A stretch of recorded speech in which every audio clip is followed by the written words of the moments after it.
Demands हैं तो बहुत संक्षेप में ही अपनी बात को कहूंगा,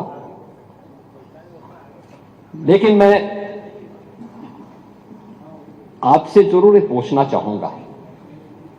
आज से 8.25 वर्ष पहले समाजवादी पार्टी इस पक्ष में थी और भारतीय जनता पार्टी उस पक्ष में थी। जो उपदेश आप यहां पे दे रहे थे अभी,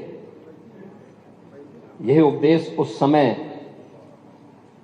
समाजवादी पार्टी के मुखिया को और उस समय के सरकार के संचालकों को दे होते ना, तो संभवतः इस प्रदेश का भी कल्याण होता। हमने क्या किया है मैं उसके बारे में भी चर्चा करूंगा। इसलिए मैं समाजवादी पार्टी से और विरोधी पक्ष से कहना चाहूंगा कि तो इधर उधर की बात मत कर, यह तो बता कि एक काफिला क्यों लूटा। जो समाजवादी पार्टी तितर बितर हो गई, अस्त व्यस्त हो गई, इस पूरे प्रदेश के सामने पहचान का संकट खड़ा किया, अराजकता का जो तांडव खड़ा किया था, कौन इसके लिए दोषी था?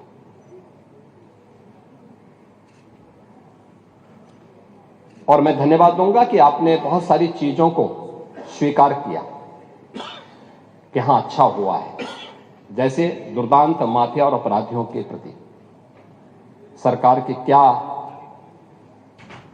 नीति होनी चाहिए, और सरकार ने वह करके भी दिखाया।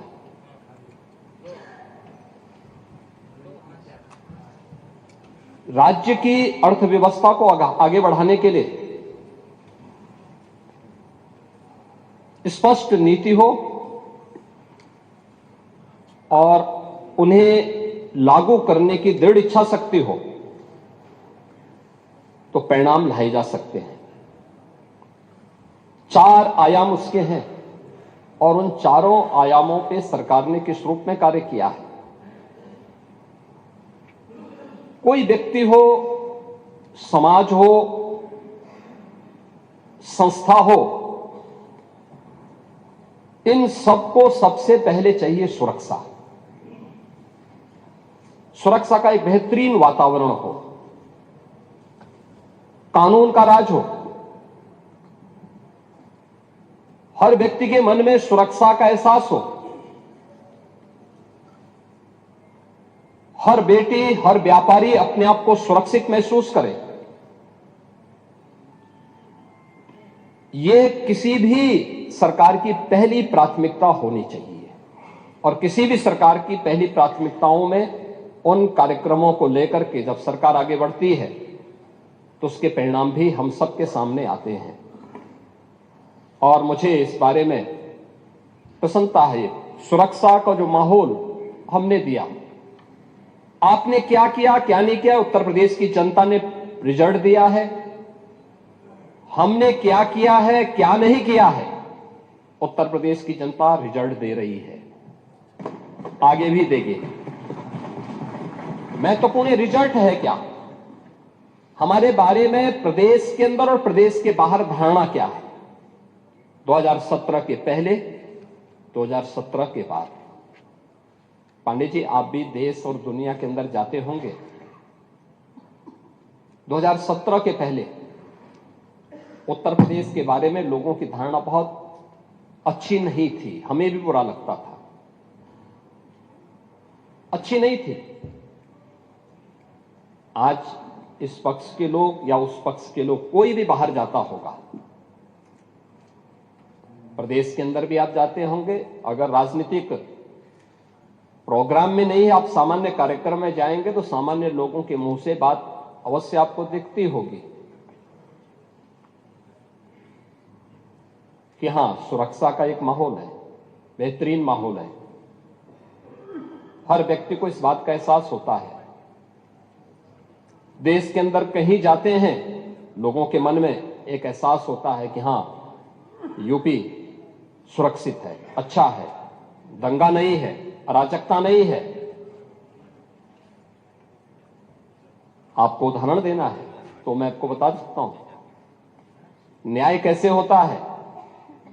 आप ही के सामने आप ही की पार्टी से सदस्य चुनी गई पूजा पाल संभवतः नहीं है।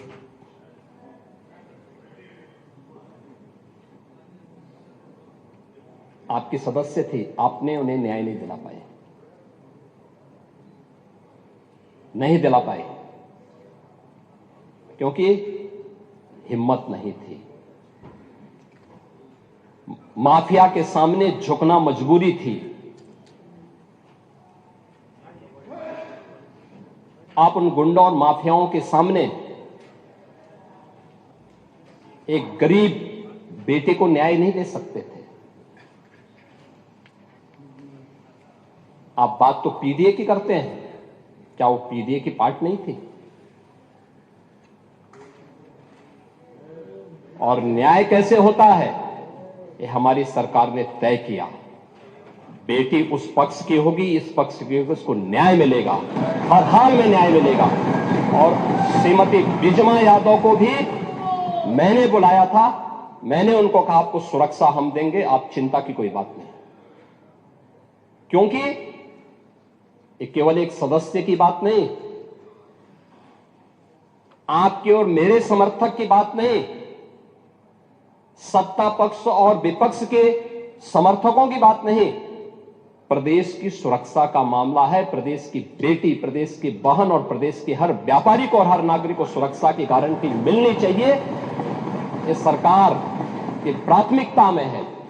और दूसरा जो आपने कहा है, कब्जा करने की प्रवृत्ति, मैं आपको इस बात के लिए आश्वस्त करता हूं, कब्जा कोई भी करेगा, किसी भी स्मारक पर, किसी भी पौराणिक स्थल पर, वो कोई भी होगा, उसको छोड़ूंगा तो नहीं। आपके जिले में भी कुछ लोग कब्जा करना चाहते हैं, तो लोग बहुत चिल्लाते हैं। आपने अभी गांधी स्मारक से जुड़े हुए किसी एक मेरठ के स्थल का नाम बताया है, हम इसकी जांच करवाएंगे, पूरी रिपोर्ट लेंगे। और कहां खादी उद्योग का होगा, और आपके जिले में भी गांधी स्मारक से जुड़े हुए एक स्थल पर कब्जा करने की प्रवृत्ति चल रही है। हां, देखिए, अवैध अतिक्रमण जो भी करेगा वह तो हटना चाहिए। देखो, एक सरकारी जमीन, सरकारी भूमि गरीब के लिए होनी चाहिए। देखिए, मुझे अफसोस हो रहा था जब यहां पे ग्रामीण अभिलेख से जुड़े हुए एक बिल को प्रस्तुत किया गया, समाजवादी पार्टी ने उसका विरोध किया। देखिए, पहली बार हुआ है, और इस पूरे सदन को प्रधानमंत्री मोदी जी के प्रति आभार व्यक्त करना चाहिए कि आजादी के बाद पहली बार एक गरीब को, जहां पर आबादी की भूमि पर उसका मकान बना है, उसका अभिलेख उसके नाम पर पहली बार हुआ है। और पूरा देश प्रधानमंत्री मोदी जी के प्रति ग्रामीण अभिलेख से संबंधित एक संशोधन विधेयक हम लोग इस सदन में लेके आए थे। मैं सदन के प्रति आभार व्यक्त करूंगा कि सदन ने पास किया, लेकिन समाजवादी पार्टी ने प्रश्न खड़ा किया। यह अभिलेख उन्हीं गरीबों के लिए है कि जहां पर जिस गरीब का आवास होगा, आबादी की लैंड होगी, तो उस गरीब की परिवार की महिला सदस्य के नाम पे वो दर्ज होगा और उसका मालिकाना अधिकार उसको मिलेगा। उसके नाम पे वो बैंक से जाके कर्ज भी ले सकती है। लेकिन अगर उस आबादी की लैंड पर या किसी सरकारी लैंड पर कोई माफिया कब्जा करके जबरदस्ती उसको मॉल बना करके या कोई वसूली का अड्डा बना करके उसके माध्यम से अनैतिक और अवैध गतिविधियों का संचालन करके कोई छांगुर जैसा व्यक्ति वहां पे अनैतिक गतिविधियों का संचालन करेगा, तो उसमें बुलडोजर भी चलेगा, उसको भी कोई रोक नहीं सकता। और इसलिए सुरक्षा का यह वातावरण हर व्यक्ति के लिए आवश्यक है, और उस सुरक्षा का वातावरण ने परसेप्शन बदला है यूपी का। पूरे यूपी की सुरक्षा के इस वातावरण पर आज हर व्यक्ति कह सकता है कि आज यूपी में इन्वेस्टमेंट आ रहा है। मैं उस पर भी चर्चा करूंगा। इंफ्रास्ट्रक्चर कैसे होना चाहिए, 2017 के पहले क्या स्थिति थी और 2017 के बाद क्या है। 17 के पहले गड्ढा युक्त सड़कें थी, मेट्रो के नाम पर मजाक बनाया हुआ था, रेलवे के नेटवर्किंग के लिए केंद्र सरकार के साथ समन्वय नहीं था। आपकी मजबूरी होती है तो आप कांग्रेस के साथ गठबंधन कर लेते हैं, अन्यथा जब कांग्रेस में यूपीए की गवर्नमेंट केंद्र में थी और प्रदेश में समाजवादी पार्टी की सरकार थी, तब भी कैसे संबंध थे आप लोगों के। यानी मजबूरी के नाम आपके संबंध थे, अन्यथा आप लोग किस प्रकार की अराजकता फैलाते थे किसी से छुपा हुआ नहीं है। लेकिन इंफ्रास्ट्रक्चर कैसे होना चाहिए। 17 के पहले यूपी में 1.5 एक्सप्रेसवे थे और आज उत्तर प्रदेश के अंदर 22 एक्सप्रेसवे, और देश के अंदर अगर ये सभी 22 के 22 बन जाए तो 60% एक्सप्रेसवे पर अकेले यूपी का कब्जा होगा। अकेले यूपी, देश के अंदर जितने एक्सप्रेस होंगे उनमें 60% यूपी के पास। रेलवे का सबसे बड़ा नेटवर्क आज के दिन पर यूपी में है, 16,000 किलोमीटर का। इंटर स्टेट कनेक्टिविटी 4 लेन की,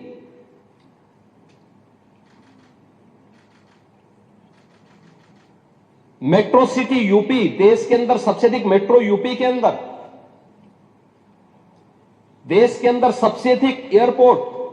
2017 के पहले यूपी के अंदर एयरपोर्ट की संख्या बहुत कम थी, उनमें से 2 संचालित थे, 2 आंशिक रूप से संचालित थे। आज 16 एयरपोर्ट संचालित हैं और उनमें से 4 इंटरनेशनल एयरपोर्ट हैं और 5वां इंटरनेशनल एयरपोर्ट जो भारत का सबसे बड़ा एयरपोर्ट है वह जेवर में नोएडा इंटरनेशनल एयरपोर्ट के रूप में अगले महीने संचालित होने जा रहा है। यह है उत्तर प्रदेश की स्पीड।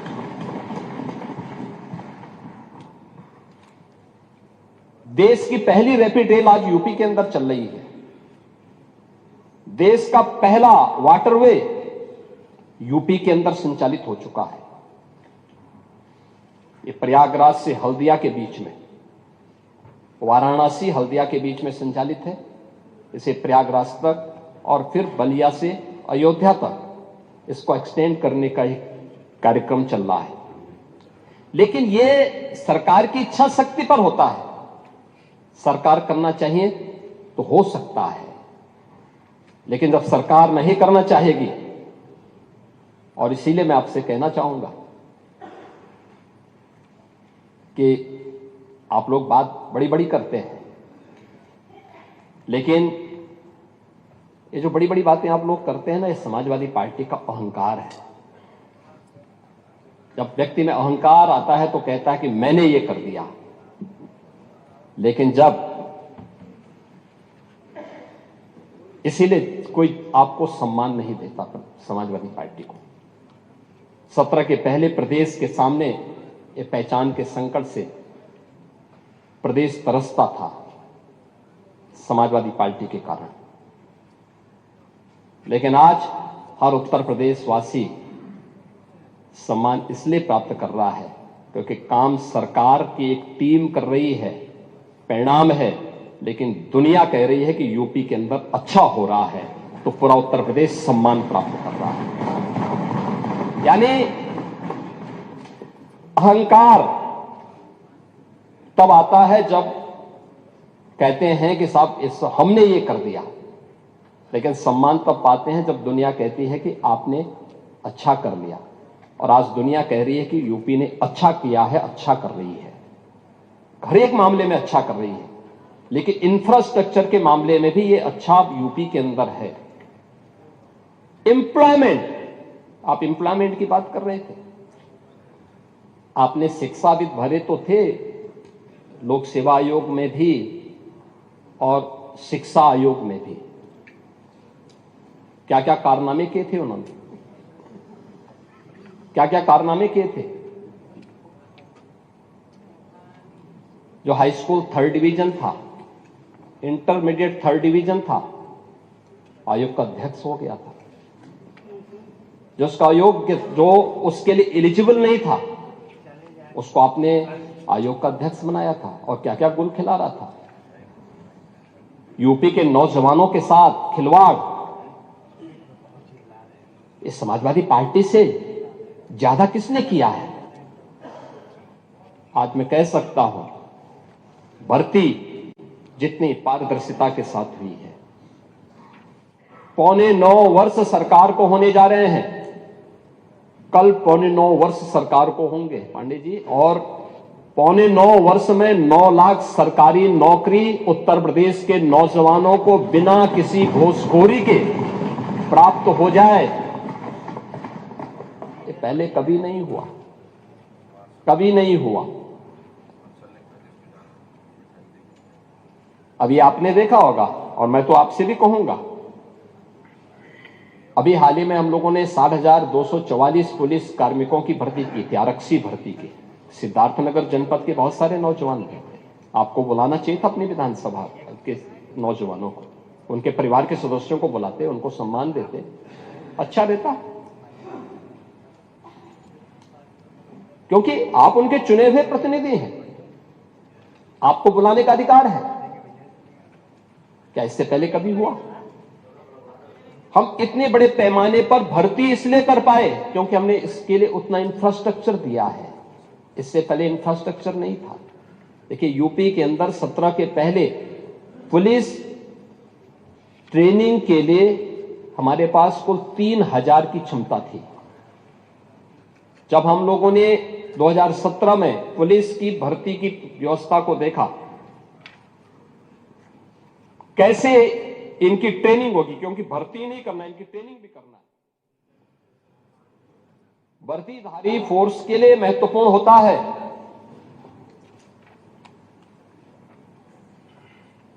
कि जितनी अच्छी ट्रेनिंग होगी, यानी ट्रेनिंग के दौरान जितना पसीना बहेगा उतना ही सेवा के दौरान खून नहीं बहेगा। ये किसी भी यूनिफॉर्मधारी फोर्स के लिए महत्वपूर्ण होता है। इसमें ट्रेनिंग में आपने ट्रेनिंग की पीरियड को कम कर दिया था, 6 साल से लेकर के, यानी 9 महीने से घटा करके 6 महीने कर दिया था। और भर्ती के लिए योग्य नौजवान को प्राथमिकता नहीं देते थे। और शिवपाल जी तो उसके मास्टर हैं, इनकी तो पीएचडी ही इसमें है। पूरी भर्ती की प्रक्रिया को तार तार हर व्यक्ति बेहाल था। आज उत्तर प्रदेश का नौजवान नौकरी प्राप्त कर रहा है।